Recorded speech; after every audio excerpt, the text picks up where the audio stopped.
कृपा सिंधु नररूप हरि महामोहतम पुंज जासु बचन रवि करनी करो धन्य धन्य सुत गुरु सुखदा महिमा कही न जाए जो कुछ कहो तुम्हारी कृपा मोते कछु न बसाए। और व्यक्त रूप में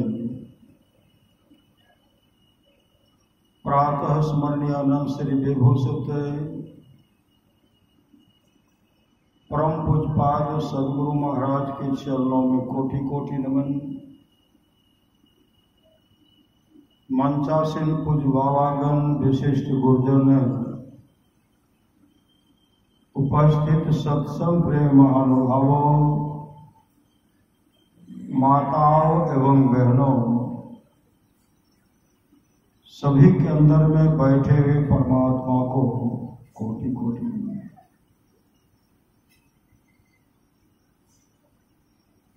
महापुरुष की वाणी है, प्रथम गुरु है माता पिता,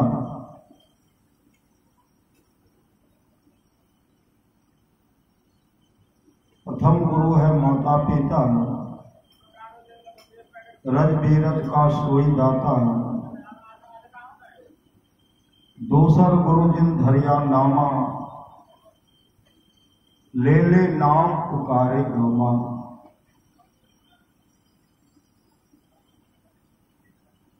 प्रथम गुरु है माता पिता, रज बीरज का सोई दाता, दूसर गुरु है मन की धाई, घर पास की पंचप्राई, तीसर गुरु जिन धरिया नामा, ले ले नाम पुकारे गामा, चौथा गुरु जिन शिक्षा दिन्हा, जगत व्यवहार सबे तब चिन्हा, पंचम गुरु जिन वैष्णव किन्हा, राम नाम का सुनन दिन्हा, छठा गुरु जिन भरम गढ़ तोरा, दो धाम बेटी एक से जोड़ा।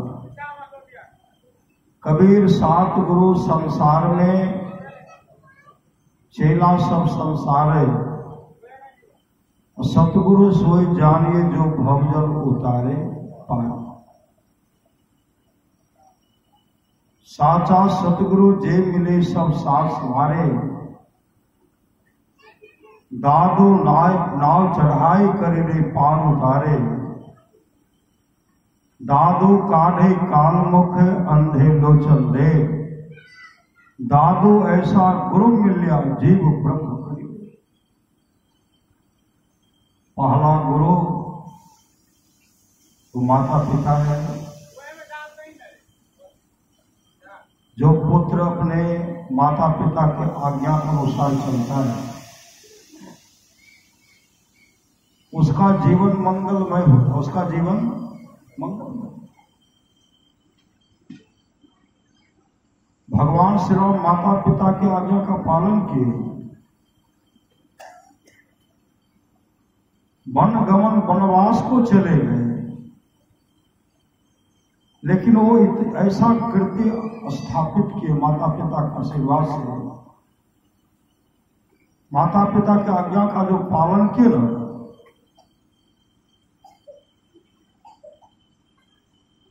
उनका यश फैल, वो तो परमात्मा है श्री सदगुरु महाराज की, लेकिन लीला करने के लिए, लीला करने के लिए,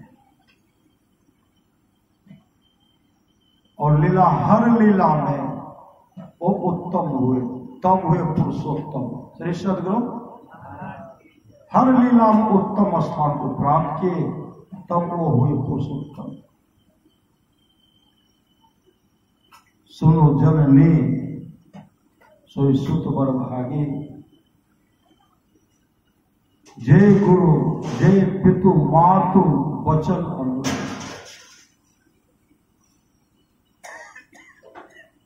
हे माता, वह पुत्र धन्य है, बड़भागी है जो अपने माता पिता के आज्ञा का पालन करते हैं। कौन कौन पालन किए अपने माता पिता का आज्ञा का? कौन कौन पालन? बहुत कर न बहुत किए श्री सदगुरु, बहुत नहीं भी किए। जो जो किए, जो किए, उनके हाथ में चार पदार्थ कौन? अर्थ, धर्म, काम और मोक्ष उनके हाथ में। कबीरा हम पैदा हुए जग हंसे हम रोए, करनी ऐसी कर चलो हम हंसे जग रोए। वो तमाम इस जन्म में हो, अगले जन्म में हो, किसी न किसी जन्म में वो मोक्ष को प्राप्त नहीं।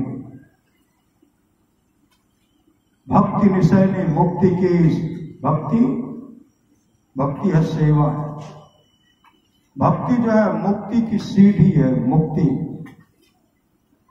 भक्ति निशैनी मुक्ति की संत चढ़े समधाय, जिन जिन मन आलस किया जन्म जन्म पछता।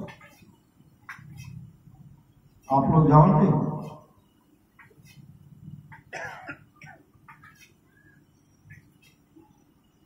गणेश जी और कार्तिक जी जो भ्रमण करते हुए पूरे ब्रह्मांड का भ्रमण करेंगे। अब भ्रमण करते जो पहले अपने मां के चरणों में, पिता के चरणों में पहुंच जाएंगे, वही पूज्य होगा। जिनको जो सवारी लगा वो सवारी पर चल दिए। कार्तिक जी भी अपने सवारी पर चले। गणेश जी क्या किए? सबको निकलने के लिए सब निकल करके चले गए। तुरंत क्या कि सबको निकलने के लिए और माता पिता को बैठा करके उनको प्रणाम करके उनका पूजा किए। चारों तरफ माता पिता का भ्रमण करके प्रणाम करके उस गद्दी पर बैठ गए। सब वहां से आए तो हम तो हम देखते गद्दी पर तो बैठे हुए लंबोदर, जिसका सवारी मूसा चूहा चलता भी नहीं है, यहां बैठे हुए हैं। यहां बैठे उच्च स्थान पर ये देवताओं में शिरोमणि हो गए, देवताओं में पूज्य हो गए।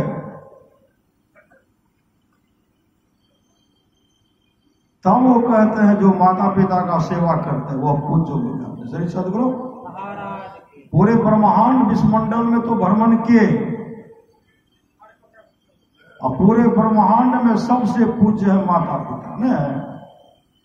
तो माता पिता का पूजा करके हम बैठे हुए सब चुप हो गए। श्री सदगुरु इसलिए मां बाप से बढ़कर जग में दूजा नहीं खजाना, जिसने जन्म दिया रे उसका दिल कभी न दुखाना, दिल कभी न दुखाना। आप लोग जानते होंगे भगवान भी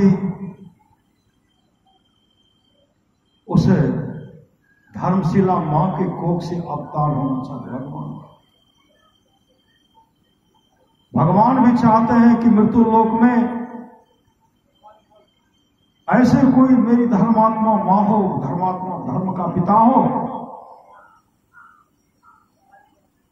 जिससे हम मोक्ष को प्राप्त करेंगे। भगवान विष्णु को मोक्ष नहीं मिलता। श्री सदगुरु भगवान शिव को भी मोक्ष नहीं, ब्रह्मा जी को मोक्ष नहीं। मोक्ष मनुष्य शरीर में आकर के जो माता पिता का सेवा करेंगे, गुरु भक्ति करेंगे, सत्संग नित्य और ध्यान नित्य करेंगे, अंधकार मंडल का छेदन करेंगे, प्रकाश का दर्शन करते हुए सबके सहारे मोक्ष धाम को चले जाएंगे। लेकिन भगवान ईश्वर भगवान को मोक्ष नहीं मिलता। लेकिन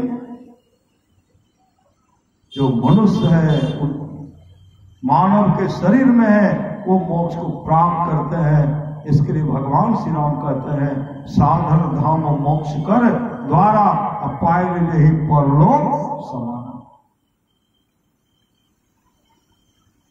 श्रीमद् भागवत महापुराण को के पढ़िए। भगवान विष्णु महर्षि कर्दम के पास आते हैं, महर्षि कर्दम, और ऐसे हाथ जोड़ करके आग्रह करते हैं, हे ऋषिवर, आप पारिवारिक जीवन में बन जाए, आप शादी कर लीजिए। महर्षि कर्दम कहते नहीं, हम सन्यासी बन करके जीवन यापन करेंगे, मोक्ष को प्राप्त करेंगे, हम शादी नहीं करेंगे। भगवान विष्णु ने आग्रह किया, उन्होंने विनय प्रार्थना की, गिड़गिड़ाए और कहते आप शादी कीजिएगा, मैं चाहता हूं कि आपका पुत्र बन करके, मेरा पिता अगर हो तो कोई महर्षि कर्दम हो, आपके जैसे ज्ञानी महात्मा का पुत्र बनना चाहता हूं, मुझे यही प्रार्थना है, आप पुत्र बनने का आशीर्वाद हमको दीजिए, वह सौभाग्य हमको दीजिए, पुत्र आपका हम बनेंगे, सौभाग्य प्राप्त हमको मिलेगा और मेरा जीवन मंगलमय होगा, मेरा जीवन धन धन हो जाएगा, इसलिए आप शादी कर लीजिए। लेकिन महर्षि कर्दम कहते नहीं, बहुत आग्रह किया, आग्रह करते हुए जब आग्रह के तो मान दिए और कहते जानते हैं अगर आप शादी करेंगे तो आप शादी किनसे करेंगे? देवहूति के साथ। देवहूति मेरी मां बन जाए, मेरी मां, मैं बहुत बड़ा भाग्यशाली कहलाऊंगा। देवहूति ऐसे मां और महर्षि कर्दम ऐसे पिताजी। हे ऋषिवर, मैं आपसे प्रार्थना करता हूं आप शादी करें और आप तो इसी जन्म में मोक्ष को प्राप्त कर लेंगे। परिवार के साथ बंद करके रहिए, नहीं भी रहिए, आप मोक्ष को प्राप्त कर लेंगे। लेकिन आप अगर शादी कर लेते हैं, मेरा पिता कौन होगा? मेरा पिता होगा महर्षि कर्दम। मेरी मां कौन होगी? मेरी मां होगी देवहूति। बहुत आग्रह करने पर तब देवहूति से शादी की। श्री सद्गुरु शादी करने के बाद ऐसे सुपुत्री कहिए, सुपुत्री, मां अनसुईया भी उन्हीं की पुत्री, मां अनसुईया। सब बहने धर्मात्मा उच्च कोटि के ऋषि मुनि सबके उनके दामाद हुए। और ये भगवान कपिल के नाम से, आप लोग जानते हैं महर्षि भगवान कपिल को जानते होंगे, वही भगवान विष्णु भगवान कपिल बनकर गए। जैसे भगवान कपिल का जन्म होता है तो भगवान विष्णु कपिल बनकर गए और अपने पिताजी से भजन भेद लेते हैं। भजन भेद लेकर के मुस्तैदी के साथ ध्यान भजन करते हैं। और महर्षि कर्दम जब सब बेटी का शादी कर दिए तो कपिल से कहते हैं, कपिल अब मैं जा रहा हूं, मैं तपस्या करने के लिए जा रहा हूं। कहते पिताजी, गुरुवर, आप तपस्या करने के लिए जाएंगे तो मेरा क्या होगा? मेरा आप भी मौका, आपका भी जीवन मंगल में होगा। हमको जाने दीजिए, हमको तपस्या करने में मत रोकिए। याद दिलाते हैं रे सद्गुरु। उसी समय कहते हैं मैं जा रहा हूं, तो अपनी मां का देख रेख कर, मैं इनको छोड़ करके जा रहा हूं।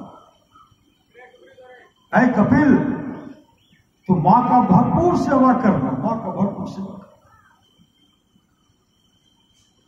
और महर्षि कर्दम उसी समय निकले, जंगल गए, कठोर साधना के आत्मस्वरूप का दर्शन करते हुए मोक्ष को प्राप्त। अब वह कपिल, भगवान कपिल मां को बैठा करके सत्संग सुनाए। जिस सत्संग लोग बैठे, भगति स्वतंत्र सकल सुख खाने अबेनु सत्संग पावे। प्राणी भगवान महर्षि कपिल उठते हैं। प्रत्येक दिन जो भगवान विष्णु थे महर्षि कपिल के रूप में आए, अपने माता को उठ करके प्रणाम कर प्रत्येक दिन प्रणाम करते थे। प्रणाम करके मां को उच्च स्थान पर आसन पर बैठाते थे, अपने ही बैठते थे, स्तुति प्रार्थना कर रहे हैं, सत्संग कर रहे हैं। और महर्षि भगवान कपिल अपने मां को सत्संग सुनाते, मां को सत्संग सुनाते, सत्संग सुनाते सुनाते मां जब पूर्ण दृढ़ हो गए, मां साधना में आगे बढ़ गई। जब मां अपने आत्म स्वरूप का दर्शन कर ली, तब भगवान कपिल कहते, मां अब मैं जा रहा हूं, मैं जा रहा हूं। कहा बेटा कहां जा रहे हो? कभी बेटा कहते हैं, कभी भगवान कहते हैं। वही मां कभी बेटा कहते हैं, कभी भगवान कहते हैं, और कभी गुरु कहते हैं, श्री सदगुरु, कभी गुरु कहता। उस समय मां देवहूति को बहुत दुख हुआ। कैसा दुख हुआ? एक तो पति छोड़ करके चले गए, पति छोड़ करके चले गए, और आप भी जा रहे हो, मेरा कल्याण कैसे होगा? उसी समय भगवान कपिल कहते हैं, मां अरे तू तो अपने आत्मस्वरूप का दर्शन कर लियो तो मोक्ष को प्राप्त करेगी। उसी से मां मोक्ष को प्राप्त करेगी, मोक्ष धाम को चले गए। सुनो जननी सोई सुख बर्बाद, जे पितु मात जे गुरु पितु मात बचत। ऐसे ऐसे पुत्र हैं जो अपने माता पिता का आज्ञा का पालन किए और जीवन को सफल सार्थक कर ले, सार्थक कर। तो प्रथम गुरु है माता पिता, रज बीरज का सोई दाता। भगवान श्री राम कहते हैं, प्रथम भगति संतन कर संगा। किनके से? मां सबरी से। मां सबरी कहते हैं, कही विधि स्तुति करो तुम्हारी, अधम जाति में जरमति भारी, अधम त अधम अधम अति नारी, तिन महमय मति मंद घारी। कह रघुपति सुनो भामनी बाता, मानो एक भगति करनाता। जाति पाति कुल धर्म बराई, धन बल परिजन गुण चतुराई। भगत ही नर सोय कैसा, बिन जल बारित देखिए जैसा। नवधा भगति कहो तो ही पाही, सावधान सुनो धरो मन माही। तो प्रथम भगति संतन कर संगा। नवधा भक्ति में प्रथम भक्ति संतों का संग है, जो हम लोगों को यह संग अभी प्राप्त हुआ है। प्रथम भगति संतन कर संगा, दूसरी रति मम कथा प्रसंगा। वह भी दूसरी भक्ति हम लोगों को प्राप्त है। गुरुपद पन का सेवा, तीसरी भगत मान। चौथी भगति मम गुण गण करे कपट तज गान। मंत्र जाप मम दृढ़ विश्वासा, पंचम भजन सु वेद प्रकाशा। वह भक्ति भी हम तमाम लोगों को प्राप्त है। छठदम शील विरति बहु कर्मा, निरति निरंतर सज्जन धर्मा। वह छठी भक्ति भी हम लोगों को प्राप्त है, जो दृष्टि योग की क्रिया करते हैं। ऐसे ऐसे साधक हैं जो अपने दृष्टि को भौहों के बीच में थोड़ा भी टिका करके रख लिए, कुछ भी झलक हुआ तो समझिए छठी भक्ति प्राप्त हो गई हम लोग को। सातम सम वही मैं जब देखा, मोते संत अधिक कर लेखा। हम लोग तो सम्मान देते हैं, सब सदगुरु का पहुंचे हुए सब सदगुरु का सम्मान करते हैं। आठम तथा लाभ संतोषा, सपनों नहीं देखे पर दोषा। नवम सरल सब संसलहीना, मम भरोसे हर्षन दीना। नव एक जिनके हुई, नारी पुरुष सचराचर सोई। सोई अतिशय प्रिय भामिनी मोरे, सकल प्रकार भगति दृढ़ तोरे। जो भी प्रेम दुर्लभ गति जोई, तो का सुलभ है सोई। मम दर्शन फल परम अनुपा, जीव पावनी सहस रूपा। कहे कथा सकल बिलो की हरिमुख, हृदय पद पंकज धरे। तरी जोग पावक दे हरिपद, लीन भय जल नहीं फिरे। दर विविध कर्म धर मोहम्मद, शोक प्रसव त्यागो। विश्वास करि कह दास तुलसी, राम पद अनुराग। राम के चरण कमलों में प्रेम करना चाहिए।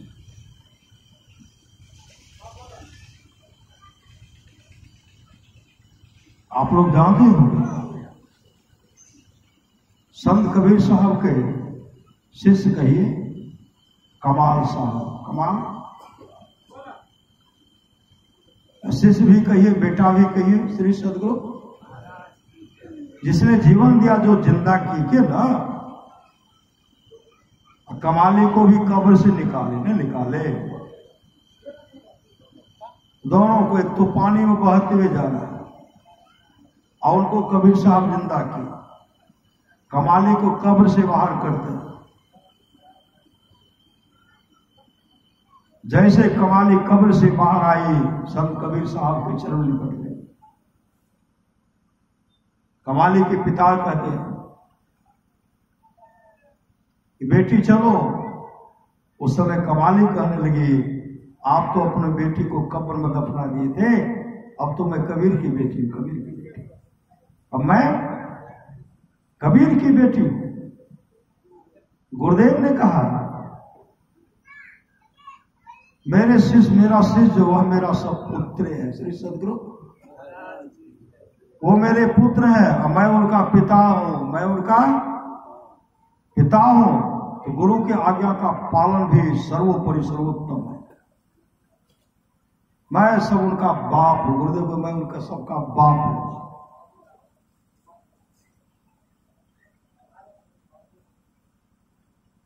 रात्रि का 12 बज गया था।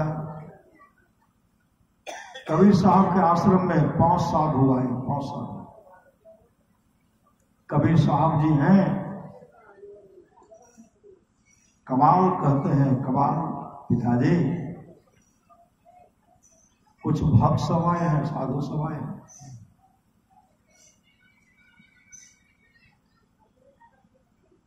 आप जाइए लेकिन उनको पानी नहीं दीजिएगा,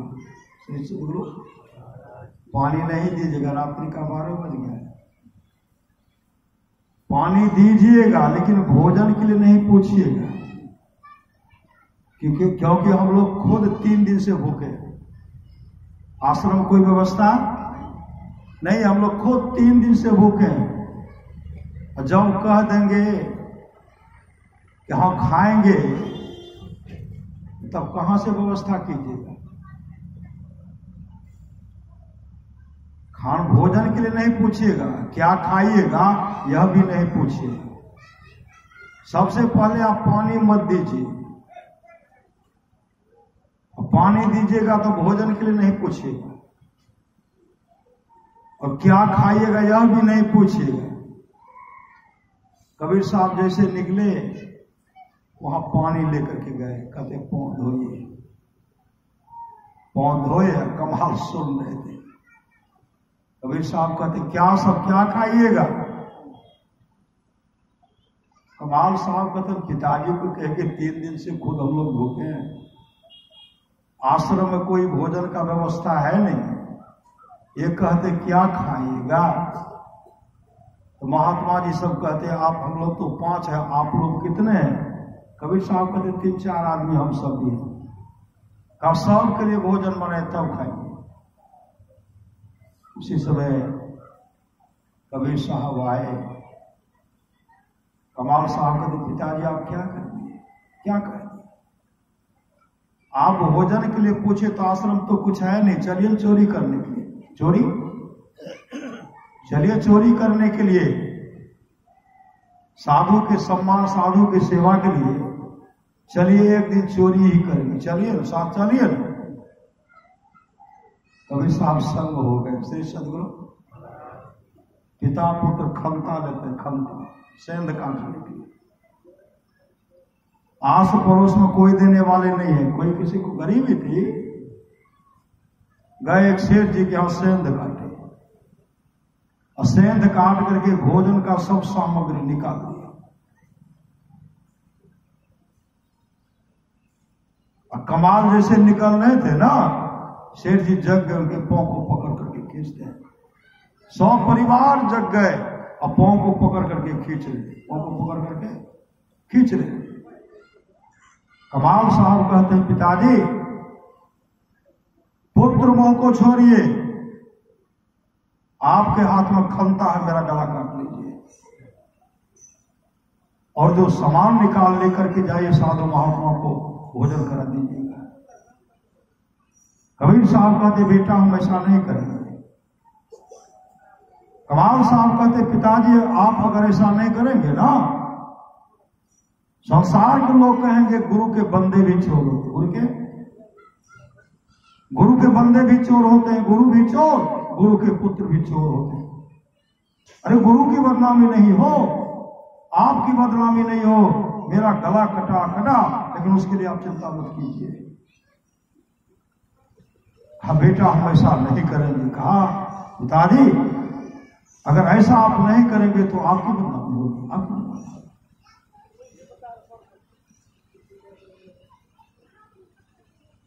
आप मेरा खलता से गला काट लीजिए, फिर भी काटने की तैयार नहीं है। उसी समय कमाल साहब कहते हैं, पिताजी यह तन विष की बेलड़ी, गुरु अमृत की खान, शीश दिए जो गुरु मिले तो भी सस्ता जान। हे पिताजी मेरा सस्ता में सौदा पट रहा है, आप विलंब मत कीजिए। उसी समय कबीर साहब खलता चलाते हैं, गला को काट करके जो अनाज निकाले थे, एक हाथ में माथा है, सिर है, और दूसरे हाथ में गट्ठर लेकर के चल दिए। जैसे आश्रम पहुंचते हैं, आश्रम पहुंचे तो आश्रम के बगल में सिर को रख दिए। सामग्री जो है, कमाली की बेटी भोजन बनाओ। कमाली कहने लगी, पिताजी भैया कहाँ, भैया कहाँ, भैया। कहा भोजन तुम बनाओ। भोजन बनकर के तैयार है, भोजन बनकर के तैयार है। उसी समय इधर तो भोजन बनकर के तैयार है, और उधर जैसे पांव को खींचते हैं तो सर है ही नहीं, सर मस्तक नहीं है, पूरे घर खून से लथपथ हो गया। गांव के लोग आए तो कहते हैं, अंत में कहा आप फंस जाएंगे। सब मिल करके जंगल में जाकर के वृक्ष पर टांग दिए, वृक्ष पर टांग दिए। जब भोजन बन करके तैयार हो गया, कबीर साहब कहते चलिए भोजन करने के लिए। भोजन तमाम आए, बैठते हैं, गिनती किए, हम लोग 5 हैं, आप हैं, आपकी पत्नी है, बेटी है, बेटा कहाँ है, कमाल के लगाइए, कमाल के लिए लगाइए। कहते कमाल तो नहीं है। कहा कमाल को बुलाइए, जब तक कमाल नहीं आएगा तब तक हम लोग भोजन नहीं करेंगे। कमाल को लाइए। तब कबीर साहब कहते, देखिए हम गए थे, मेरे आश्रम में अनाज नहीं था, मैंने आपको पानी भी दिया, भोजन के लिए पूछा तो कमाल ने कहा आश्रम में तो कुछ है नहीं, चलिए चोरी करने के लिए। हम लोग चले गए, एक सेठ के यहाँ गए, सेंध काटे, सामान तो निकाल लिए, लेकिन सेठ जी जग गए तो कमाल सब गट्ठर को बाहर कर दिए, और कमाल का सिर जो है बाहर था और घर भीतर था, पांव भीतर था। शेर जी पकड़ ली, इधर से खींच रहे थे, उधर से खींच रहे थे। कमाल ने कहा पिताजी पुत्र मोह को छोड़िए, गला काट लीजिए। मैं तो नहीं काट रहा था, लेकिन गला काट लिया। सिर कहाँ का, सिर यहां रखा। कहा जाइए ढूंढ करके लाइए। रात में निकलते हैं, कबीर साहब ढूंढते हुए उनके घर के बगल गए तो कोई पूरा साफ सुथरा कर देते। बगीचा को बढ़ते हैं तो देखते हैं एकाएक बिजली चमकता है। बिजली जैसे चमकता है तो देखते हैं गाछ में लटका हुआ, बांधा हुआ। कबीर साहब वृक्ष पर चढ़े, उनको खोल करके उतारे, कंधे पर लेकर के घर पहुंचे। जैसे घर पहुंचते हैं तो 5 साधु के बीच में रखते हुए कहते हैं यही मेरा कमाल का धर है, धर। कहा सर कहाँ है? कहा सर निकाल के, कहा सर को यहाँ रखो। जैसे सर को रखते हैं,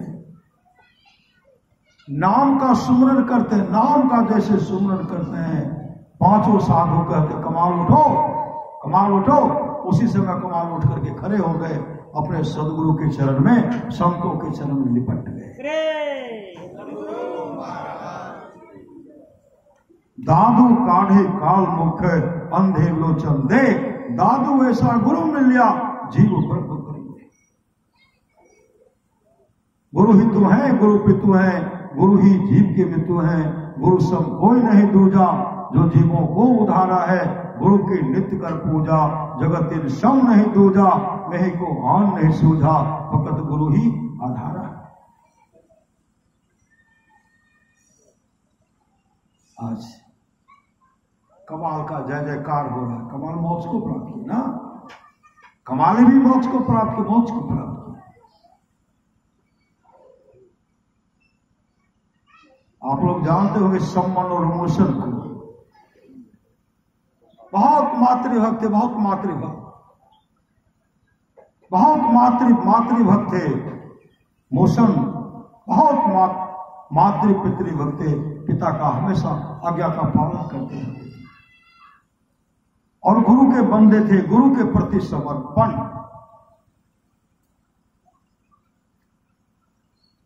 समय निकाल करके मजदूरी करते थे, मजदूरी कर समय निकाल करके वो सत्संग में जाते थे। पिता पुत्र विचार करते हैं कि सत्संग अपने यहां होना चाहिए और भंडारा भी होना। भंडारा देखते, भंडारा का व्यवस्था ये अन्नदान है। अन्नदान जो इस तरह का व्यवस्था करते हैं, वहां अन्न की कमी नहीं होगी, वहां अन्न की कमी नहीं होगी। राजा श्वेत सब पुण्य के जीवन में अन्न दान नहीं किए, अपने लाश को खाने के लिए मृत्यु लोग मांगा।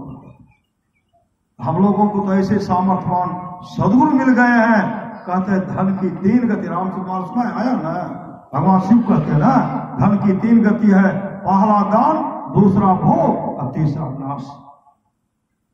ये यहां भी है, यहां भी आनंद से और वहां का व्यवस्था है। श्री सदगुरु जहाँ पर लोग यहाँ सुख चाहो, सुनी मम वचन हृदय दृढ़ गाहो, सुलभ सुगंध मानव या भाई, भगति मोर पुराण शुद्ध गाई, भगति स्वतंत्र सकल सुख खाने, बिनु सत्य संग न पावे। प्राणी जो कुछ भी आप श्रद्धा से अन्न दान दे रहे हैं, वस्त्र दान दे रहे हैं, कोई भी कुछ दे रहे हैं, आपका वहां जमा हो रहा है। श्री सदगुरु मकई का 1 बीज देते हैं और 6 महीने में 500-700 होता है, नहीं होता ना। यहाँ तो तुरंत पता इतने लगे इतना भले, उसके बारे में हम लोग को पते नहीं है कि एक करते तो कितना बड़ा लाभ होगा। कर्ण सोना दान करते थे, आप लोग जानते हो। कर्ण चले गए, अच्छे लोगों की इंद्रलोक की धर्मलोक धर्मराज के पास पहुंचे गए, और वहां जाने के बाद उनको भूख प्यास होता है। भूख जैसे भूख लगती है, उसी से में धर्मराज क्या करते हैं, सोना के थाल में और सोना परोस करके देते। सोना कर्ण कहते कैसे खाया जाएगा, तो सोना है। धर्मराज कहते अपना सोना दान किया, अन्नदान नहीं किया है। चुपके चाप आपने 56 प्रकार का भोजन अपने आप किया, न कभी साधु को खिलाया। सदगुरु क्योंकि कर्ण की संगति अच्छी नहीं थी, दुष्ट दुरात्मा दुर्योधन का संग को प्राप्त था। संत महात्मा को हमेशा है दिल से देखा करते थे, किनके चलते, दुर्योधन के चलते। आप अपने जीवन में अन्नदान नहीं किए हैं, अन्न तो मिलेगा नहीं, और सोना खाइए न भर पेट। कहा महाराज पहले तो लिए खाने वाला कोई चीज होगा, जैसे दांत अब तो चबाया नहीं जाता। आग्रह किए, बहुत आग्रह करने के बाद धर्मराज ने कहा मैं आपको 15 दिन का मौका देता हूं, जाइए मृत्युलोक, मृत्युलोक में जाकर के अन्नदान कीजिए, अन्नदान कीजिए। 15 दिन के लिए आए, यहाँ भंडारा 15 दिन तक भंडारा चलते रह गया। जब यहाँ से गए, जैसे वहां गए, जैसे भूख लगती है जो जो सुंदर सुंदर भोजन यहाँ साधु महात्मा को भंडारा में खिलाए थे वह परोसा हाथ में आगे मिलता है, डबा डबा डबा डबा खा रहे हैं। अरे भंडारा का व्यवस्था नहीं तो कोई बात नहीं, लेकिन माँ को तो भरपेट भोजन दे सकते हैं, पिताजी को तो भरपेट भोजन दे सकते हैं, पिताजी का तो सम्मान कर सकते हैं, सामने में गाय कुत्ता को तो एक रोटी दे सकते हैं, कौवा को दे सकते हैं, चींटी को दे सकते हैं, गाय को दे सकते हैं। जब इस तरह का व्यवस्था जो करेंगे उसके जीवन में कभी अन्न की कमी नहीं होगी। पिता पुत्र संबंध से विचार करते हैं कि सत्संग कराना है और सत्संग में भंडारा का व्यवस्था करना, सत्संग में भंडारा का व्यवस्था करना। उसी समय गए गुरु नानक देव जी के पास में। गुरु नानक देव जी महाराज से कहते, गुरुदेव हम चाहते सत्संग भंडारा, सत्संग कराना चाहते हैं और भंडारा भी कराना चाहते हैं, तो आप हमको समय दीजिए। समय जब दिए तो बहुत लंबा समय दिए श्री सदगुरु। और जिस समय वो समय मांगने के लिए गए थे उनके पास पूरा व्यवस्था था। अगर आज गए थे, आज अगर देते तो भरपूर व्यवस्था, कल भी देते तो भरपूर व्यवस्था था उसके जीवन भंडारा के लिए, लेकिन बहुत लंबा समय दिए। सदगुरु तो परीक्षा भी लेते हैं, नहीं लेते हैं? परमात्मा परीक्षा लेते हैं। बहुत लंबा समय दिए, और लंबा समय दिए तो लंबा न, कभी ये बीमार पड़े, कभी पिता पुत्र बीमार, कभी पिता बीमार पड़ते थे। होते होते जो भी भंडारा का व्यवस्था रुपया जमा किए हुए थे सब इलाज में समाप्त हो गया। फिर व्यवस्था कर रहे हैं, फिर जमा किए, फिर लंबा समय था, फिर सट का समाप्त हो गया। धीरे धीरे वह समय नजदीक आ गया। अब परसों सत्संग है तो घर में फूटी कोई भी नहीं। जहां जहां काम करते थे वहां वहां गए, आप मदद कीजिए, हम सत्संग भंडारा कराना चाहते हैं, और कमा करके आपको वापस कर देंगे। कोई नहीं, कोई उनको मदद नहीं किए, परिवार के एक भी सदस्य को मदद नहीं किए। उसी समय वो वहां से एक सेठ जी के पास गए। सेठ जी से कहते, सेठ जी कहते ठीक है दोपहर मानो, और दोपहर में जाते तो कहते शाम माना, और शाम में जाते तो सुबह माना। सुबह शाम करते करते टहलाते गए, और कल सत्संग का आयोजन है, कहते सुबह माना। सुबह में गए, फिर कर दोपहर माना, माना, रात में गए, और कल सत्संग का आयोजन है भंडारा का। कहा तू देगा कहां से? तेरे पास अगर कोई व्यवस्था जमीन है, जमीन लिख दो, कुछ है तो बंधक में दे दो। संबंध मोशन कहते सेठ जी हम तो बहुत गरीब हैं, अरे मेहनत मजदूरी करके भरण पोषण करता हूं, परिवार को चलाता हूं, अरे कमा करके आपको वापस कर देंगे, दीजिए ना। सेठ जी ने कहा नहीं, बाहर जाओ यहां से। उसी समय पिता पुत्र आए, आंख में आंसू बहाते हुए डबडबाते आए। कहते पिताजी अगर ये पहले कह देते तो कोई हम व्यवस्था कर। यहाँ तो सदगुरु परीक्षा ले रहे हैं। सदगुरु, अरे सदगुरु कब किनका कल्याण कर देंगे कहना मुश्किल है। कहते हैं पिताजी एक काम कीजिए, चलिए सेठ जी के घरे में सेंध काटेंगे। पिता पुत्र गए, सेंध काट करके सब सामान निकाल लिए। जब घर पहुंचते हैं तो नमक और हल्दी नहीं है। अरे नमक के लिए भी पैसा उनके पास नहीं था। लवण बिनो बहु व्यंजन कैसे व्यंजन होगा? कहा पिताजी नमक और हल्दी छूट गया। पुनः गए, फिर घर में प्रवेश करके जैसे नमक हल्दी का पोटली निकालते हैं, जैसे बाहर होते निकलना चाहते हैं, शेर जी जग गए। मोसन का पांव तो बाहर भीतरे है और सिर बाहर है। पिताजी जोर लगा रहे, खींच रहे। मोसन कहते पिताजी अब हम बाहर नहीं जा पाएंगे। सब लटक गए, इसलिए आपके पास में आपके पास में ऐसा सामान है, मेरा गला काट सकते हैं। खमता है, गला काट दीजिए, गला काट करके मेरा सिर लेकर के चले जाइए। और कल साधु महात्मा को सत्संग करा करके भंडारा करा दीजिएगा। पुत्र मोह को छोड़िए। सम्मन कहते हैं नहीं, ऐसा हम नहीं करेंगे। मूसल कहते हैं पिताजी अगर आप ऐसा नहीं करेंगे गुरु की बदनामी होगी, लोग कहेंगे गुरु के बंदे भी चोर होते हैं। गुरु की बदनामी नहीं हो, ऐसा काम तो कीजिए। लेकिन सम्मान मानने के तैयार ही नहीं। उसी समय के पिताजी अरे गुरु की बदनामी नहीं हो, ऐसा काम कीजिए, पुत्र मोह को छोड़िए। उसी समय उन पर तलवार चला के गला काटते हैं, गला काट करके लेके चल दिए।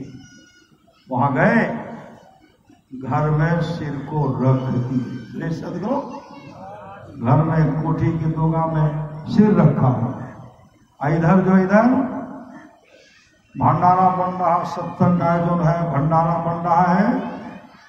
जैसे सत्संग समाप्त हुआ, भंडारा के लिए सबको बिछावन दिए, सबको पत्तल दे दिए और सबको परोस दिए। सदगुरु परोस दिए। इधर भंडारा बन भी रहा तो परोसा गया।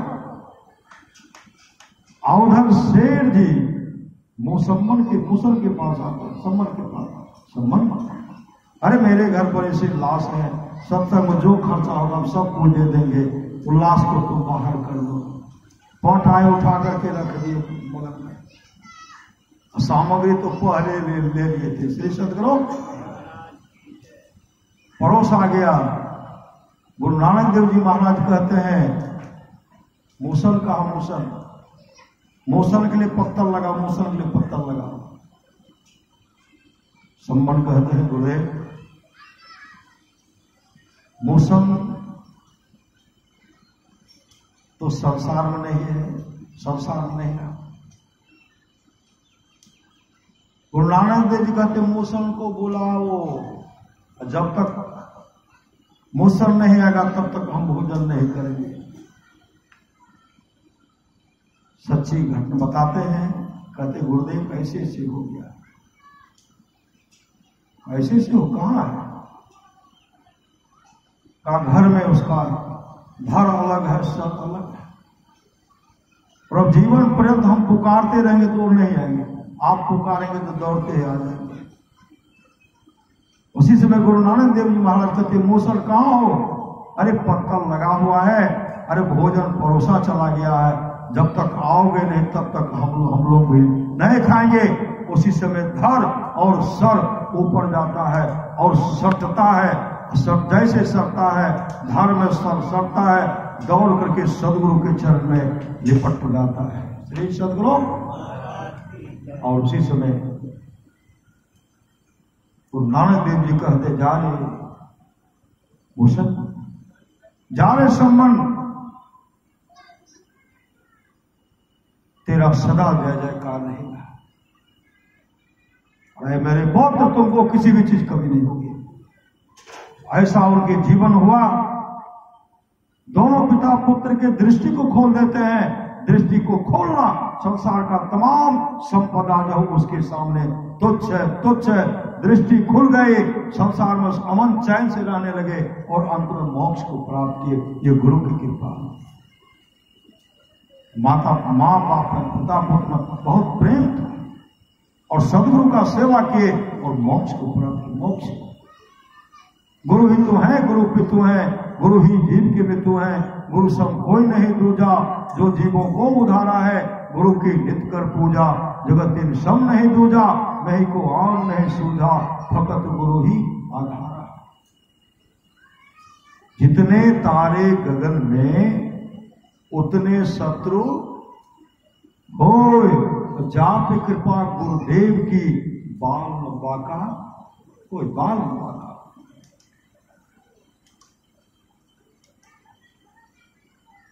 आप लोग जानते हो गुरु नानक देव जी महाराज का सत्संग होता, सत्संग। उस सत्संग में बहुत से साहूकार सब बैठे हुए थे। गुरु नानक देव जी महाराज कहते मुझे 500 रुपये की बहुत जरूरत है। 500 रुपये की बहुत जरूरत है। एक सेठ जी बैठे हुए थे, सेठ जी, और सेठ जी क्या करते, तुरंत ऐसे अपने हाथ से जेब को झाँप, पॉकेट को झाँप। अरे सदगुरु तो सब कुछ जानते हैं, पूरे ब्रह्मांड में कहा धरती के अंदर में छिपा करके रखे, सदगुरु सब जानते हैं, लेकिन फिर भी उन्हीं को कहते हैं।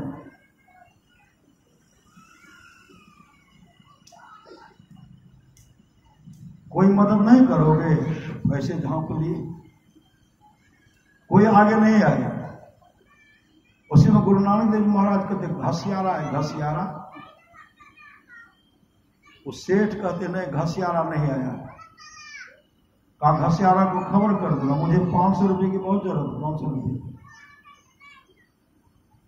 500 रुपये की जरूरत है, उनको खबर कर देंगे। वह सेठ जी क्या किए, खबर करने के लिए वहां पहुंचे। वहां पहुंचते कहां, घसियारा के पास। कल सत्संग हो रहा था, उस सत्संग में तुम नहीं गए थे। गुरु नानक देव जी महाराज तुमसे 500 रुपया मांग के हैं, व्यवस्था करके, रुपया का व्यवस्था करके दे देना। घसियारा उसी समय कहते हैं मन में, उनको कुछ देखे, मेरे पास तो कुछ है नहीं, हम तो घास काट करके बेचते हैं, उससे अपना परिवार का भरण पोषण करते हैं, और कुछ पैसा बचता है, कुछ रुपया कुछ पैसा बचता है ना, तो चना खरीद करके सत्तू बना करके, सत्तू भी दान करते हैं, चना भी दान करते हैं, सत्तू भी दान करते, चना भी दान करते हैं। मेरे पास रुपया तो है नहीं, मने एकाएक उनको हुआ, राजा के पास एक खलीफा, श्री सदगुरु राजा के पास एक खलीफा है जिसका नाम है मस्किनिया। मस्किनिया से जो हाथ मिलाएगा ना, उसको 500 रुपया इनाम दिया जाएगा, और जो पछाड़ देगा उसको 1000 रुपया दिया जाएगा। 1000। श्री सदगुरु कोई उपाय नहीं हुआ, सुधा उसी से मैं अपने पुत्र को लेते, अपने पत्नी को कहते, मैं जा रहा हूं गुरुदेव के रुपया का व्यवस्था करने, गुरुदेव को 500 रुपया दूंगा। हम जा रहे हैं राजा के पास। राजा के पास एक खलीफा है जिसका नाम है मस्किनिया। मस्किनिया से जो हाथ मिलाएगा इनाम के रूप में 500 रुपया दिया जाएगा। बेटा को संग में ले लिए, और तब राजा साहब के पास गए, महाराज, श्री सदगुरु महाराज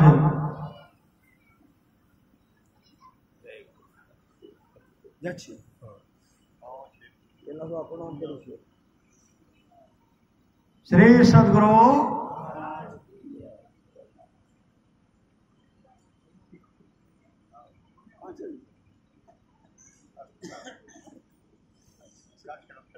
श्री सदगुरु महाराज की जय। उसी समय वो राजा साहब के पास आए। राजा साहब कहते हैं कहाँ आए हो? घसियारा कहते हैं आपके खलीफा मस्किनिया से हाथ मिलाने के लिए। राजा साहब ऊपर से नीचे देखते हैं, घसियारा को ऊपर से नीचे देखते हैं, दुबले पतले थे, ऊपर से नीचे देखते हैं, कहाँ मस्किनिया, कहाँ ये मच्छर।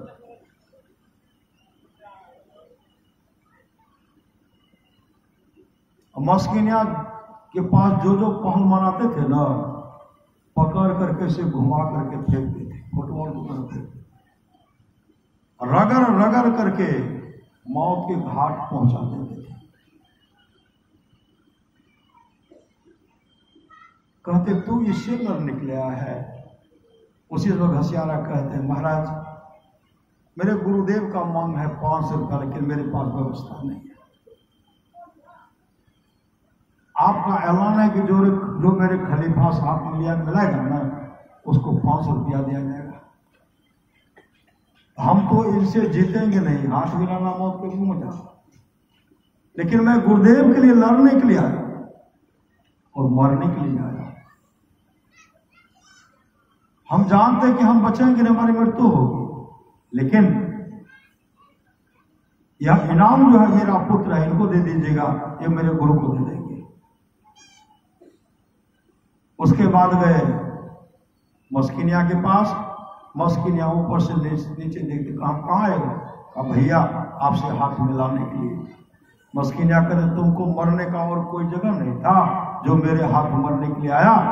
उसी समय घसियारा कहते भैया हम तो जानते हैं आपसे हाथ मिलाना मानो मौत के मुंह में जाना है, लेकिन भैया मैं अपने गुरुदेव के लिए लड़ने और मरने के लिए आया। किसी को याद रहे नहीं रहे, आप राजा साहब को याद दिला करके मेरे पुत्र को दे दीजिएगा, ये मेरे पुत्र मेरा पुत्र मेरे गुरुदेव को पहुंचा देंगे। मस्किनिया कर जब ऐसा बात है तो आओ, मरने के लिए तैयार हो जाओ। उसी समय उतरते हैं लड़ने, लड़ाई कर पहलवान युद्ध करने के लिए उतरे, कुश्ती करने के लिए उतरते हैं। घसियारा नाम का सुमरण नाम का सुमरण कर रहे, नाम का सुमरण कर रहे हैं, नाम का सुमरण कर रहे हैं। मस्किनिया तरह तरह का दौड़ पैर चलाते, लेकिन घसियारा टस से मस नहीं हुआ। और घसियारा क्या करते, नाम का सुमरण करते हुए मस्किनिया का पांव पकड़ते, हाथ पकड़ते, हाथ पकड़ करके ऐसे घुमाए जिस तरह फुटबॉल को ऊपर फेंकते हैं, उसी तरह मस्किनिया ऊपर जाता है, ऊपर से नीचे गिरता है, चित्त गिरता है, घसियारा उनके छाती पर बैठ जाता है। श्री सदगुरु घसियारा उनके सीने पर छाती पर बैठ जाता है। राजा साहब कहते हैं मस्किनिया अरे आज तुमको क्या हो गया? बड़े बड़े पहलवान तुम्हारा नाम सुन करके अखाड़ा छोड़ करके भाग जाता था, आज तो एक मच्छर से हार गया। उसी समय मस्किनिया कहते महाराज मुझे तो अपना बल था, इनको गुरु का बल है। उसी समय 1000 रुपया दिए, 1000 रुपया लेके दौड़ते हुए अपने गुरुदेव के पास पहुंचे। गुरुदेव के पास जैसे गुरुदेव के पास पहुंचे, अपने गुरुदेव के चरणों में 1000 रुपया रखते हैं और दंडवत होकर के माथा रगड़ते हैं। उसी समय गुरु नानक देव जी महाराज उसमें से मात्र 1 रुपया दिए और उनको उठा करके हृदय से लगाए। रूहानियत दौलत से भरपूर कर दिए, मतलब अंतर की दृष्टि खोल दिए, अंतर का दृष्टि खोल दिए। और गुरु नानक देव जी ने कहा जा रे घसियारा, तू अपने गुरु के लिए जान दे रहा था, तेरा गुरु तुमको जहान दे दिया। मतलब दृष्टि तो खोलिए दिए और खजाओ मैंने तुमको जहान दे दिया, मतलब खरबों का मालिक उनको बना दिया, खरबों का मालिक बना दिया। जैसे यह सुनते हैं मैंने तुमको जहान दे दिया। वह कंजूस सेठ भी उसी जगह था। उस समय कंजूस सेठ कहते हैं जिस समय गुरु नानक देव जी मांग कर रहे थे मुझे 500 रुपये की आवश्यकता है, और उस समय मेरे पॉकेट में 10,000 रुपया था, मैंने इसे छिपा लिया। अगर मैं दे देता आज मैं भी खरबों का मालिक बन जाता, मेरी भी दृष्टि खुल जाती। उस महापुरुष की वाणी है। जिस सत्संग हम लोग बैठे हुए हैं, यह सत्संग टाटा बिरला के नसीब में लिखा हुआ नहीं है। यह सत्संग श्रद्धालु के झोले में, गरीब के झोले में, भिखारी के झोले में रखा हुआ है। भीख में भीख दिए तीनों लोग जीत ली। गुरु नानक देव हमारे सामर्थ्यवान सदगुरु ही, सदगुरु महर्षि में ही परमहंस जी महाराज ही गुरु नानक देव जी के रूप में थे। गुरु नानक के रूप में हमारे गुरुदेव थे, भगवान बुद्ध के रूप में हमारे गुरुदेव थे, समर्थ रामदास जी महाराज के रूप में हमारे गुरुदेव थे, गरीब दास जी के रूप में हमारे गुरुदेव थे। गुरुदेव तो थे ही, गुरुदेव का अवतार हुआ, अवतार से सदगुरु अवतार होता उद्धार करने के लिए, उद्धार करने के लिए। गुरु तज और न चित्त बसाइए, गुरु गुरु गुरु गुरु नित्य है, जपत रहिए में ही कर जोरी, गुरु चरणन धरी चित्त। समर्पण हो जाए, समर्पण।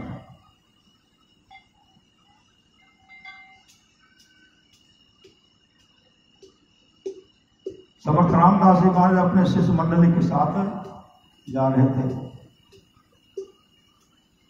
रास्ते में कुआं है, कुआं के पास एक बहुत बड़ा विशाल वृक्ष है, विशाल वृक्ष।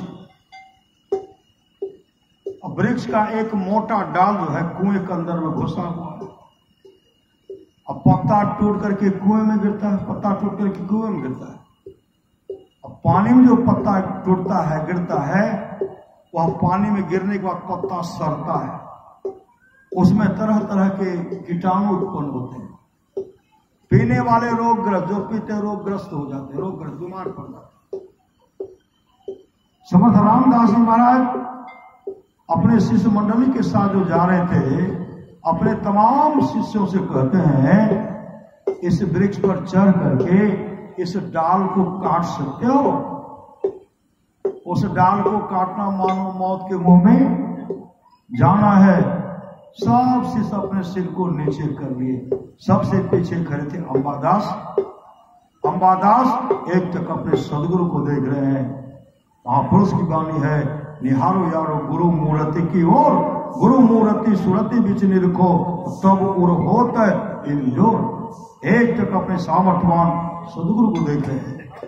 समर्थ रामदास जी कहते हैं, अम्बा क्या इस वृक्ष पर चढ़ करके इस डाल को काट सकते हो?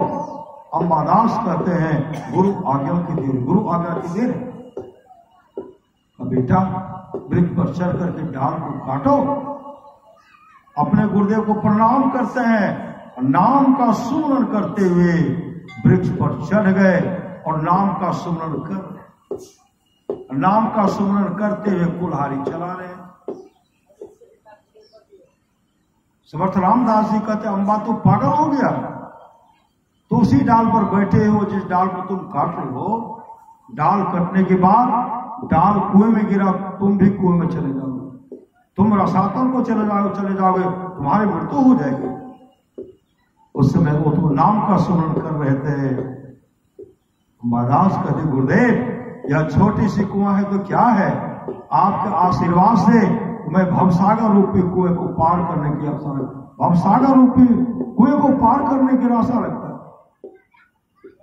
उसी समय समर्थ रामदास जी महाराज को, बेटा अगर तेरे अंदर में ऐसा विश्वास है तो डाल को काट। डाल आधा ही कटा था, नाम का सुमरण कर रहे हैं। गुरु धन्य है, गुरु धन्य है, गुरु धन्य है, दाता दयाल दया करे ओ गुण हरे दे टाल भव जंजाल, सब मिल को हो जब दे रहो जी, बने रहो खुशहाल, दम रटो कब हो न हटो, तो ही छेड़ेगा न काल। नाम का सुमरण करते हुए डाल को काट रहे हैं। डाल तो आधा ही कटा था, डाल टूट करके कुएं में चला गया। अंबादास तो उसी पर बैठे हुए थे, अंबादास भी चला गया, कुएं में चला गया। शिष्य मंडली में हाहाकार मच गया। समर्थ रामदास जी महाराज बहुत ताकतवर थे। सब मिल करके जब डाल को निकालते हैं, टहनी को डाल को निकालते हैं, अंबादास कुएं में बैठ करके ध्यान कर रहे हैं। कुएं में बैठ करके ध्यान कर। जब उनको कुएं से निकाले, अपने सदगुरु के चरण लिपट गए। अंबादास कहते, गुरुदेव आप तो मेरा कल्याण कर दिए। कैसा कल्याण? जिसमें कुएं में गिरे थे, उसमें कुएं में सदगुरु समर्थ रामदास जी महाराज उनको कुएं में दर्शन दे दिए थे। सदगुरु कुएं में दर्शन दिए थे और उनके दृष्टि को खोल दिए। गुरुदेव आप तो मेरा कल्याण कर दिए। समर्थ रामदास जी महाराज कहते, बेटा मैंने नहीं, तेरा विश्वास ने तेरा कल्याण क्या? तेरा विश्वास है? तेरा कल्याण क्या है? जाओ, आज से तुम्हारा नाम कल्याण दास होगा, क्योंकि अपना तो कल्याण कर लिया। सदगुरु, कल्याण किनका किनका हो?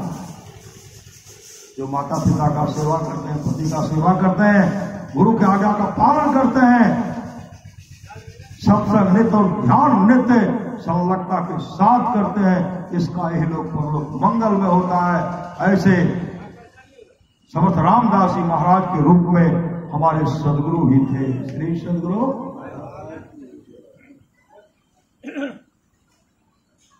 समर्थ रामदास जी का बचपन का नाम आप लोग जानते हैं, उनका नाम था राम। उनका नाम क्या था? बचपन का नाम राम। राम बचपन से ही चाहते थे हम सन्यासी जीवन धारण करेंगे, सन्यास जीवन। जब मां को पता चला मेरा राम सन्यासी बनना चाहता है, हम विवाह नहीं करेंगे, उसी से मां ने कहा देखो मेरा आदेश है, तुम मंडप पर जाने तक शादी से इनकार नहीं कर सकते। मंडप पर जाने तक, बीच में कहा श्री सदगुरु शादी के मंडप पर जाने तक तू शादी से इनकार नहीं कर सकते। जो निकलने वाले थे निकल नहीं पाए, मां विचार की इनका शादी कर दे, लगा दी शादी का। दुल्हा बन करके जा रहे हैं, जहां शादी होती वहां पहुंचे, बाराती सब भी बड़ा सब हैं, मंडप पर पहुंच गए। मंडप पर पहुंच गए, पंडित जी मंत्र पढ़ा रहे हैं। श्री सदगुरु मंत्र जैसे पढ़ा रहे हैं, वो मंत्र को सुन रहे हैं। एकाएक मां ने कहा था मंडप पर जाने तक तो शादी से इनकार नहीं कर सकता। मां की आज्ञा जो थी, मां की आज्ञा का मैंने पालन कर लिया। मैं मंडप पर तो आया, अब जा रहा हूं। श्री सदगुरु उसी से बहाना करते हैं, हमको एक लोटा पानी दीजिए। लोटा लिए, सोच का पखाना का व्यवस्था बहाना बनाए, एक आदमी को साथ में लगा दिया। गए, देख रहे एक आदमी बैठे हुए एक छोटा लड़का था, और वहां देखते बैठ दूर चले गए। पखाना क्या करें, लोटा रखने के बाद पानी वहीं छोड़ करके भागे। श्री सदगुरु भागे तो चले गए, सदगुरु की शरण में चले गए। श्री सदगुरु अब बारात यहां देखते हैं, दुल्हा आ नहीं रहा है, समय शादी का समय टल रहा है। ढूंढते निकलते हैं, जो साथ में गया था वो बैठे हैं आर पर, तो दुल्हा कहाँ का? दुल्हा उधरे है। श्री सदगुरु वहां गए, आगे बढ़ते तो सिर्फ लोटा में पानी है, पानी रखा हुआ। वापस आए, कहा दुल्हा भाग गया। श्री सदगुरु दुल्हा भाग गया, बड़ा सब को खिलाई पिलाई, बड़ा सब वापस। जैसे घर गए, मां को जब पता चला ना मेरा राम भाग गया, मंडप पर से भाग गया मेरा राम, मां बिलक करके अपने दोनों आंखें को खो बैठी, दोनों आंख बह गई। राम मेरा राम चीख के चिल्लाते 12 वर्ष हो गया। 12 वर्ष गांव के बहुत दूर हट करके एक जगह सत्संग हो रहा था। श्री सदगुरु उस सत्संग में बहुत भक्त सब दूर से आए थे। अब इनका नाम होगा समर्थ रामदास जी। श्री सदगुरु प्रवचन जो कर रहे हैं, इनका चाचा उस सत्संग में। चाचा गौर से देखते हैं, मेरा राम का मुखाकृति तो इसी तरह का था, आवाज भी इसी तरह का था, लेकिन इनको तो बड़ा बड़ा बाल दाढ़ी है। मेरे राम को तो बाल दाढ़ी था नहीं, ये बड़ा बड़ा दाढ़ी है। मेरा राम तो नहीं है, फिर भी उनको मेरा राम इतना बड़ा सन्यासी थोड़े होगा। धीरे धीरे उनके पास आए, कहते बाबा आपका नाम? मेरा नाम है समर्थ रामदास। कहाँ रहते? तो जगह बताए। उनके कहते बाबा मेरा भी एक राम था भतीजा जो मंडप पर से भाग गया है। मां उनके याद में दोनों आंख को खो बैठी, दोनों आंखें बह गई। हमेशा राम राम चीखते चिल्लाते, राम मेरा राम मेरा राम। बाबा अगर ऐसा राम आपको मिले ना, उस राम से आप अवश्य कहिएगा अपने मां का वह दर्शन कर ले, क्योंकि वह मां अपने पुत्र की याद में दोनों आंखों खो बैठी है। बाबा कहिएगा ना? कहा ठीक है कहूंगा। कहा उस मां का घर का बगल में गांव का नाम बताए, एक काम कीजिए उस मां से मिलने के लिए हम कल आ रहे हैं, कब आ रहे हैं मां से मिलने। कहा बाबा आइएगा? कहां? चल आइए उनको समझा दीजिएगा। घर तो उन्हीं का था। श्री सदगुरु जैसे उनके चाचा गए और घर जाकर कहते हैं अमुक जगह सत्संग हो रहा था, उस सत्संग में अपना ही राम जैसा एक बाबा आए हैं, अपना राम न था, वो है समर्थ राम, बड़ा बड़ा दाढ़ी है, समर्थ राम दास, आपसे कल मिलने के लिए आएंगे। जैसे यह बात कहती वो राम राम का रट लगा। उसी समय पहुंचते हैं, कहते समर्थ रघुवीर की, समर्थ रघुवीर की है मां। जैसे मां सबका उच्चारण करते हैं, मां अपने पुत्र की आवाज को परख गई, तो मेरा ही राम है राम। उसी समय राम आंगन जाते हैं, जैसे मां घर में मोटा खुट्टा था, बीच में हरसवाली में लेते हैं, मोटा खुट्टा था, जैसे उड़ते हैं मां को चोट लग गई। मां को चोट लगने के बाद मां धड़ाम नीचे गिर जाती, नीचे गिर। उसी समय समर्थ रामदास जी दौड़ करके वहां पहुंचते हैं, और पहुंच करके उनको अपने गोद में उठा लेते हैं, उनको उठाते हैं, कहते मां, कहते राम तो समर्थ रामदास है। कहा मां मैं समर्थ रामदास हूं। कहा मेरा भी राम था, तुम्हारे जैसे आवाज था, 12 वर्ष हो गया, मंडप पर से भाग गया। राम को सोचना चाहिए मां अकेली है, बूढ़ी मां का देख रेख कौन करेगा। उस मां के याद में मैंने अपने दोनों, उस पुत्र के याद में मैंने दोनों आंख को खो बैठी, मेरी दोनों आंख बंद गई। उस राम को चाहिए कम से कम मुझसे मिलने के लिए आना चाहिए। मेरा राम कहां है, कहां है? उसकी याद मेरी दोनों आंखें बंद गई। उसी समय समर्थ रामदास जी कहते मां मैं तेरा ही राम हूं, मैं तेरा ही राम हूं। बेटा हाँ मां। ऐसे हाथ बढ़ाते हैं तो देखते हैं बड़ा बड़ा दाढ़ी है, बड़ा बड़ा मूछ है। बेटा क्या करूं? मेरी दोनों आंखें बह गई, इस आंख से नहीं देख सकती।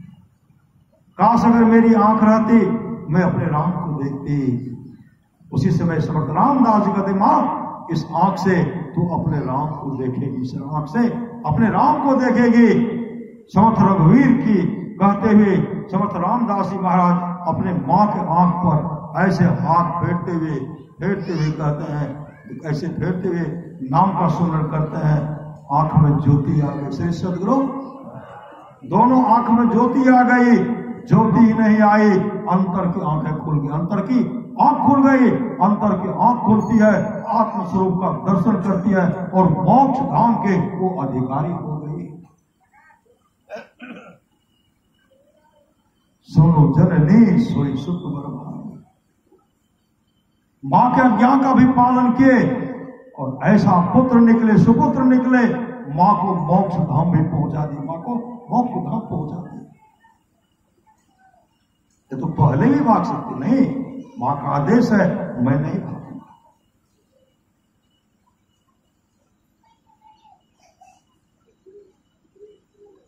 नहीं भागना श्री सदगुरु। इसलिए हर बात को भूलो भले, मां बाप को मत भूलना, उपकार इनके लाखों हैं, इस बात को मत भूलना। आप लोग जानते हो सारी पुत्र सारे पुत्र भगवान बुद्ध के शरण में चले गए और भगवान बुद्ध के रूप में हमारे सामर्थ्यवान सदगुरु थे। भगवान बुद्ध के रूप में हमारे सामर्थ्यवान सदगुरु थे। जब सामर्थ्यवान भगवान बुद्ध थे तो हम लोग नहीं थे के? लोग भी थे। श्री सदगुरु लोग भी थे। त्रेता युग में हम लोग भी थे। सतयुग में हम लोग भी थे। हर युग में पहुंचे हुए महापुरुष के सामने हम, भगवान कृष्ण के समय हम लोग थे, भगवान राम के समय में हम लोग थे, भगवान विष्णु के समय में हम, हर समय में हम लोग हैं। तब तक रहेंगे जब तक मोक्ष को नहीं प्राप्त कर, मोक्ष प्राप्त करेंगे तब तो कोई अंतर रहेगा। सारे पुत्र जो भागे भगवान बुद्ध के शरण में चले गए। मां उनके लिए रो रही है। श्री सदगुरु सारी पुत्र भी सन्यासी बन गए, भाई बन गए और बहन भी थी, बहन भी तीनों भिक्षुनी बन गई। एक छोटा भाई था रेवत। रेवत क्या कहते हम सन्यासी बनना चाहते। सन्यासी रेवत। मां कहती तू सन्यासी बनेगा, मेरा देखने कौन करेगा।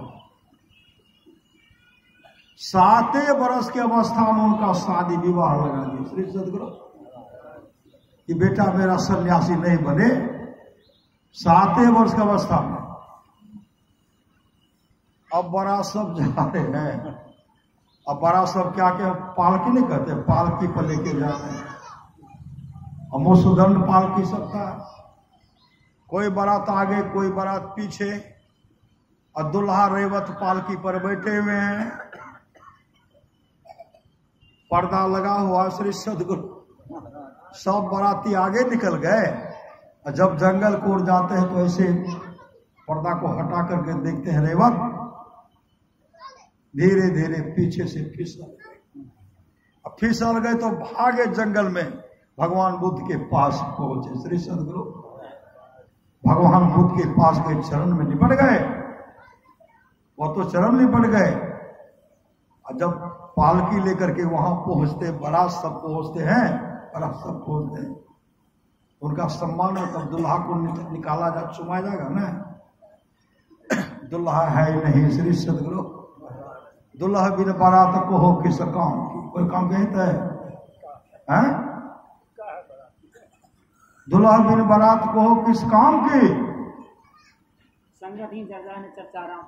दुल्हा बिन बारात को हो किस काम की। जब वहां अगर दुल्हे नहीं है तो कोई चर्चा है, वहां कोई सम्मान करेंगे।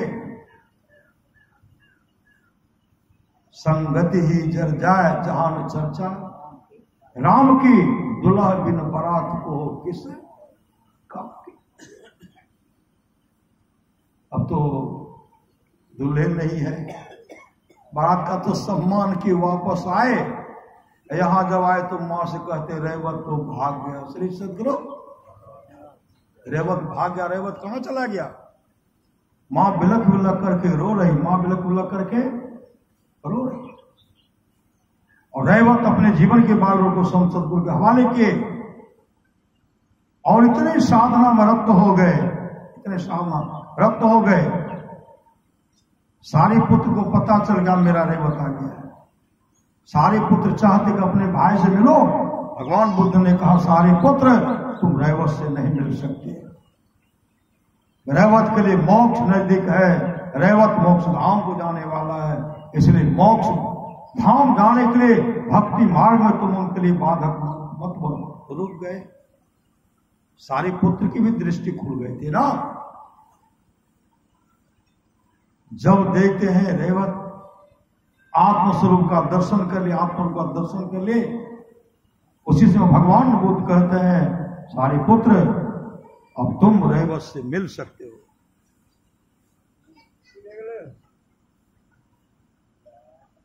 श्री सदगुरु सारे पुत्र अब तुम रेवत से मिल सकते हो।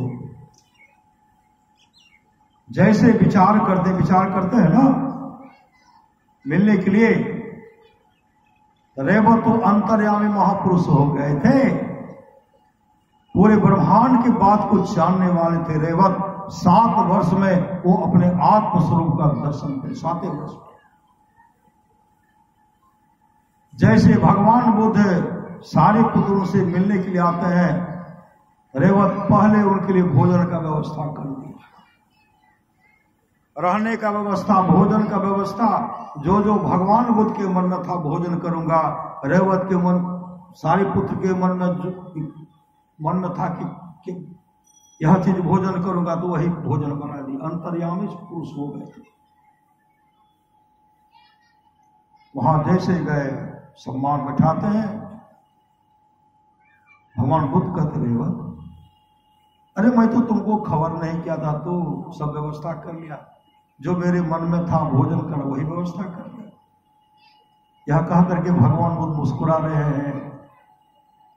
रेवत भगवान बुद्ध के चरण को पकड़े हुए, मतलब गुरु की कृपा से दृष्टि तो खुल गई।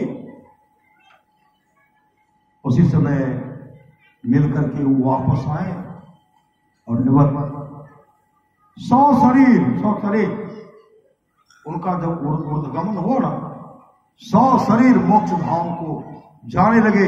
एकाएक योगाग्नि में अपने शरीर में अपने आप को आग लगा लिए। शरीर योग अग्नि में जल जल करके वह राख जो एक राजा के माथे पर पड़ा, राजा की दृष्टि खुल गई। श्री सद्गुरु रेवत के राग से वो मोक्ष धाम को चले गए। श्री सद्गुरु अब तो माँ का देख रेख कौन करेगा? माँ का देख रेख, माँ का सेवा चाहिए ना। सुनो जननी सोई सुत बर भागे, अजय पितु मात वचन अनुरागे। भगवान बुद्ध कहते हैं, भगवान बुद्ध सारे पुत्र की माँ भगवान बुद्ध के पास पहुंचती है और कहते भंते अब तो मेरा सहारा कोई नहीं है। उसी से भगवान बुद्ध कहते हैं सारे पुत्र तुम जाओ, घर जाओ, माँ का भरपूर सेवा करो, माँ का सेवा करो। वो जाने के लिए नहीं चाहता। भगवान बुद्ध कहते सारे पुत्र, अरे तू तो अपने आत्मस्वरूप का दर्शन कर लिए हो, तुम कहीं भी जाओगे तुम्हारी भक्ति में कमी नहीं होगी, तो मोक्ष धाम को चले ही जाओगे। इसलिए जाओ, मेरा आदेश है, माँ का सेवा करो। सारे पुत्र माँ के साथ आए। सारे पुत्र जब ध्यान करते, बेसी सो करके ध्यान करते थे, बैठ करके सो कर वे ध्यान करते रहते थे हमेशा। और सारे पुत्र की माँ बरामदे पर बैठ करके सुमरन करती थी। सुमरन कर रहे, मंत्र जाप कर रहे। अब कोई भी जाते थे सारे पुत्र से मिलने के लिए, माँ कहती थी पहले सारे पुत्र से पूछ आती हूं, सारे पुत्र कहेंगे तब आप उनसे मिल सकते हैं। संजोग से एक दिन की बात है, एक विमान आया। श्री सद्गुरु बहुत सुंदर विमान आया। विमान जैसे आंगन में उतरता है ना, उसे दिव्य पुरुष महापुरुष निकले और सारे पुत्र के माँ के सामने ऐसे हाथ जोड़ते हुए कहते, माँ मैं सारे पुत्र से मिलना चाहता हूँ, सारे पुत्र का दर्शन करना चाहता हूँ और सारे पुत्र का चरण स्पर्श करना चाहता हूँ। उस समय सारे पुत्र की माँ कहने लगे, मैं पहले सारे पुत्र से पूछ आती हूँ। जैसे पूछने के लिए कहते, माँ कहाँ आई हो? सारे पुत्र की माँ कहती, बेटा अपने आंगन में एक बहुत सुंदर विमान आया। अब विमान पर एक दिव्य पुरुष, बहुत सुंदर महापुरुष उतरे हुए हैं और तुम्हारा दर्शन और तुम्हारा चरण स्पर्श करना चाहते हैं। तुम्हारा क्या आदेश है? उस समय सारे पुत्र ने कहा, माँ वो मेरा सिर्फ दर्शन कर सकते हैं, मेरा चरण स्पर्श नहीं कर सकते। सारे पुत्र की माँ कहने लगे, आप उनका दर्शन कर सकते हैं लेकिन चरण स्पर्श नहीं कर सकते। जैसे अंदर गए, सारे पुत्र के सामने वो हाथ जोड़ लिए। सारे पुत्र भी हाथ जोड़े करे, दोनों बातचीत कर रहे हैं। बहुत देर के बाद वो वापस निकले, विमान पर बैठ करके चले गए। दूसरे दिन फिर एक विमान आया, उसमें दूसरे महापुरुष हैं, दिव्य पुरुष हैं। वो भी कहते हैं हम सारे पुत्र का दर्शन करना चाहते हैं, उनका चरण स्पर्श करना चाहते हैं। माँ कहने लगी, मैं पहले सारे पुत्र से पूछ करके आती हूँ। जैसे वो गए, बेटा आज भी एक विमान आया है, बहुत सुंदर विमान है, सुंदर दीप्यमान पुरुष हैं, वह भी तुम्हारा दर्शन और चरण स्पर्श करना चाहते हैं। सारे पुत्र कहते माँ वह मेरा सिर्फ दर्शन कर सकते हैं, लेकिन मेरा चरण स्पर्श नहीं कर सकते। कहते आप सिर्फ जाइए, उनका दर्शन कर, चरण स्पर्श नहीं कीजिएगा। गए तो ऐसे हाथ जोड़ खड़े, बहुत देर तक खड़े रहे, फिर वहां से वापस आए। तीसरे दिन फिर एक विमान आता है, वो भी कहते मैं सारे पुत्र का दर्शन और चरण स्पर्श करना चाहता हूं। सारे पुत्र की मां कहली मैं पहले सारे पुत्र से पूछ आती हूँ। जैसे पूछने के लिए गए, कहते बेटा आज भी एक महापुरुष आए हैं, दिव्यमान है, कुछ महापुरुष हैं, आपका दर्शन और चरण स्पर्श करना चाहते हैं, तुम्हारा क्या आदेश है श्री सद्गुरु।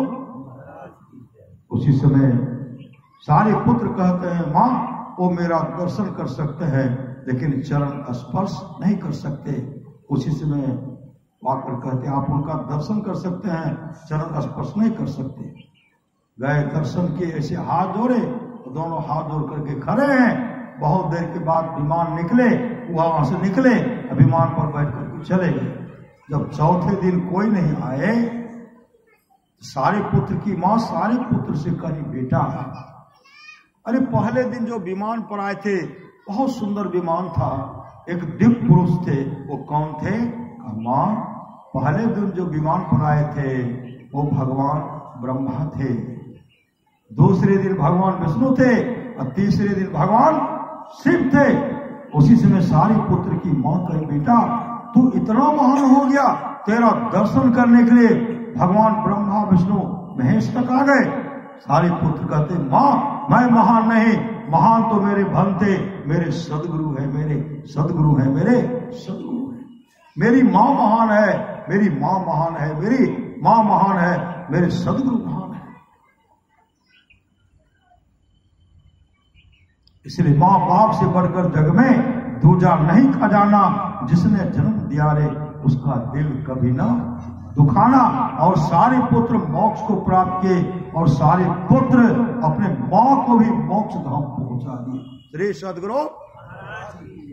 आप लोग जानते होंगे शंकराचार्य जी महाराज के बारे में। शंकराचार्य की मां चाहती थी कि शंकराचार्य हमसे अलग नहीं रहे, लेकिन शंकराचार्य को तो मोक्ष प्राप्त करना है ना। अपने मां से कहते मां मैं सन्यासी बनना चाहता है, नहीं तो सन्यासी नहीं बन सकता। आप लोग जानते होंगे पोखर में चले गए थे श्री सद्गुरु। पोखर में जैसे डुबकी गोता लगाते हैं ना, उनको पकड़ लिए। कौन पकड़ ले? श्री सद्गुरु। मगरमच्छ था, वो पकड़ लिए तो डूब कर रहे, मां देख रही वो डूब कर। शंकराचार्य जी कहते मां मुझे कह दो सन्यासी बन जाओ बेटा, यह मगरमच्छ हमको छोड़ दे। कहा ऐसा नहीं कहूंगा। कहा मां कान दो नहीं तो खा जाएंगे। शंकराचार्य की मां के मन में हुआ अरे कम से कम सन्यासी बन करेगा, जिंदा तो रहेगा, ये मगरमच्छ से खा जाएगा तो बड़ा मुश्किल है। श्री सद्गुरु कहते जाओ तुम सन्यासी बन जाओ। निकले, कहते मां मैं जा रहा हूं सन्यास जीवन धारण करने के लिए। कहा तू दर्शन कब देगा? मां मैं आपको दर्शन देने के लिए आऊंगा जिस दिन आपका अंतिम दिन होगा। अंतिम दिन आप भक्ति भाव कीजिए, भजन सत्संग करते रहिए, अंत में आऊंगा। आपकी जो इच्छा होगी ना वहां आपको हम पहुंचा देंगे। मां का जब अंतिम दिन आया तो शंकराचार्य यहां आते हैं, अपने मां को प्रणाम करते हैं। मां आंसू बहा रही है। तो बहुत वर्षों के बाद आया। शंकराचार्य कहते मां मैं तो पहले कह दिया था अंतिम आऊंगा। मां आप यह बताइए आप किस लोक को जाना चाहती हैं? किस लोक? देखिए पुत्र, आप किस लोक को जाना चाहती हैं? तो मां कह रही बेटा मैं शिवलोक को जाना चाहता, शिवलोक को। जैसे शिवलोक का नाम लेते हैं उसी समय शंकराचार्य जी कहते हैं, भगवान मेरी मां आपके लोक जाना चाहती है, आप अपना वहां से विमान भेजिए। विमान को भेजिए। वहां से विमान तो आया, लेकिन उठाने के लिए कौन ले जाएगा? भूते प्रेत था श्री सदगुरु। किसी को हाथ नहीं है, किसी को कान नहीं है, किसी को सिर नहीं है। श्री सदगुरु भूत प्रेत आए लेने के लिए। सांप को देखे भयभीत डर गए, उनका गण सब आए लेने के लिए। जय जयकार कर रहे शंकराचार्य जी महाराज की, जय जयकार कर रहे। माँ आप विमान पर बैठो। माँ रोने लगी, नहीं बेटा मैं शिवलोक जाना नहीं चाहती। भूत प्रेत सर को देख करके डर गई, मैं नहीं जाऊंगी। उसी समय शंकराचार्य जी कहते हैं, भगवान आप अपने विमान को वापस कर लीजिए, अपने गण को दूत भूत को वापस कर लीजिए कि मेरी मां डर गई है। तब कहने लगी, मां अब आप कहां जाना चाहती हैं? सारे पुत्र की मां कहने लगी, बेटा मुझे विष्णु लोक पहुंचा दो, विष्णु लोक। श्री सदगुरु उसी समय शंकराचार्य जी कहते भगवान विष्णु से, प्रभु मेरी मां आपके धाम विष्णु लोक को जाना चाहती है, अपना विमान भेजिए, मेरी मां को आप वहां ले जाइए। श्री सदगुरु कहने भर का देर था, भगवान विष्णु के पार्षद आए। अब पार्षद आए, उनको विमान पर बैठाए, अब बैठा करके विष्णु लोक लेके चले गए। सुपुत्र का, उत्तम पुत्र का ये लक्षण होता है। सुनो जनने सोई सुत बर भागी, जय पितु मातु वचन अनुरागी। आज मां विष्णु लोक को चले गए और शंकराचार्य मोक्ष को प्राप्त किए। श्री सदगुरु आपका सत्संग जो है, श्री सदगुरु जवाहर बाबू, जवाहर बाबू को सुपौत्र कही, सुपौत्र कि छठी शिला का अवसर पर सत्संग हो रहा है। आज बहुत बच्चे का छठी शिला मनाया जाता होगा, लेकिन किसी में मछली मांस का व्यवस्था होगा, किसी में शराब का व्यवस्था होगा, और बच्चे ऐसे घर में पवित्र कहते हैं ना, भक्ति बीज बिन से नहीं, जो जुग जाए अनंत, ऊंच नीच घर जन्म ले तो संत को संत। ये भक्ति के बल पर इसका मतलब है कि पहले जन्म में भी वह बच्चा गुरु का दुलारा था, गुरु का प्यारा था, भगवान का भक्त था, गुरु का भक्त था। इसलिए तो संत के परिवार में आए, और जैसे आए तो सत्संग हो रहा है। श्री सदगुरु छठी शिला के अवसर पर सत्संग हो रहा है, जन्मदिन के अवसर पर सत्संग होगा, और खुशहाली बराबर सत्संग होता ही रहेगा। रामचरितमानस माया है, मति की रति गति भूत भलाई, जब जही जतन जहां जी पाई, सो जानव सत्संग प्रभाव लोको वेदनो अनुपाओ। ये तमाम चीजें आज तक जिस किसी को प्राप्त हुआ है, सत्संग के प्रभाव से हुआ जाना चाहिए। लोक और वेद में इसके मिलने का दूसरा उपाय नहीं है। इसलिए सदगुरु महा से प्रार्थना करता है, सदगुरु उस बच्चे का देख रेख आप करेंगे, और तमाम भक्त जो है उनका भी देख रेख करेंगे। इन तमाम का जीवन मंगलमय हो, यही सदगुरु महा से प्रार्थना है। बोलिए प्रेम से श्री सदगुरु महाराज जी की जय।